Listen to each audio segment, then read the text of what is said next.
Radio Star, un couplet, un refrain. Voilà, l'occasion de faire remonter un peu les souvenirs, ça fait du bien. Avec ce matin, un générique de dessin animé à l'occasion des 42 ans de ces tortues qui ont rythmé notre enfance.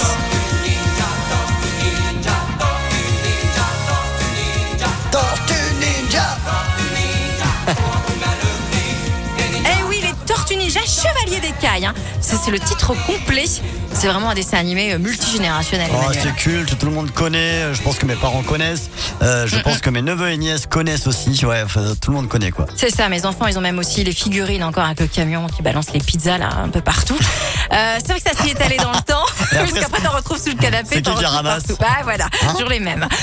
Depuis donc la première diffusion en 1989 chez nous en France sur Canal+ d'abord et ensuite sur France 3, près de 200 épisodes quand même jusqu'en 97 et puis ensuite on a eu droit à des Tortues Ninja nouvelle génération. Bref, ça n'arrête pas. Ah oui. Est-ce que vous vous souvenez des noms des tortues, tiens Emmanuel? Alors, il y a Raphaël, et pas Raffaello, parce que ça c'est une Ça se friandise. mange, ouais.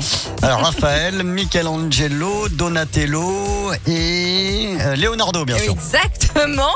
Et alors, plus difficile, est-ce que vous avez en tête les couleurs des bandeaux de chaque tortue? Couleur des bandeaux. Bah, tu sais quoi, je vais tricher, je vais dire rouge, rouge, rouge et rouge. Oui, parce que c'est vrai que tu n'as pas tort. À l'origine, dans le comics des Tortues Ninja qui date de 1984, en fait, c'était la même couleur de bandeau pour tout le monde, à savoir le rouge. Et là, il a fallu bien les différencier quand ça a été adapté en dessin animé. Et c'est à ce moment-là qu'on a changé les couleurs de bandeau. Alors, bleu pour Leonardo, rouge pour Raphaël, violet pour Donatello et orange pour Michelangelo.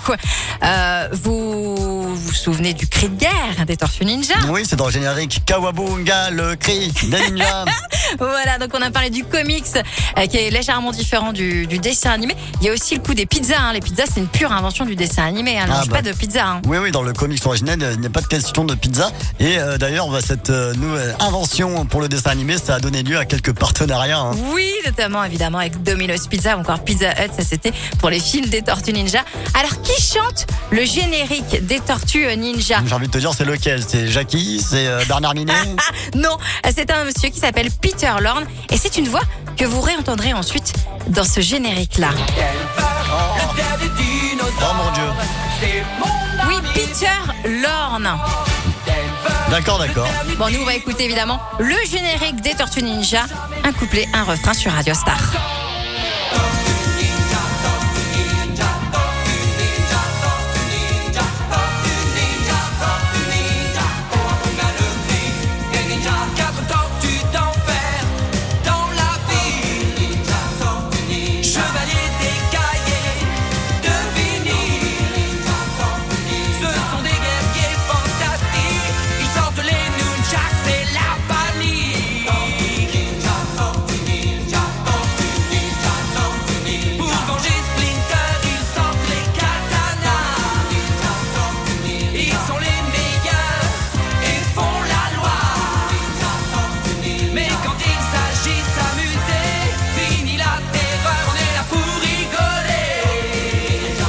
Si vous pensiez qu'il y avait vraiment des tortues à l'intérieur des égouts? Bah oui, oui. j'ai fini par y croire, moi. Un couplet, un refrain, les génériques des Tortues Ninja sur Radio Star.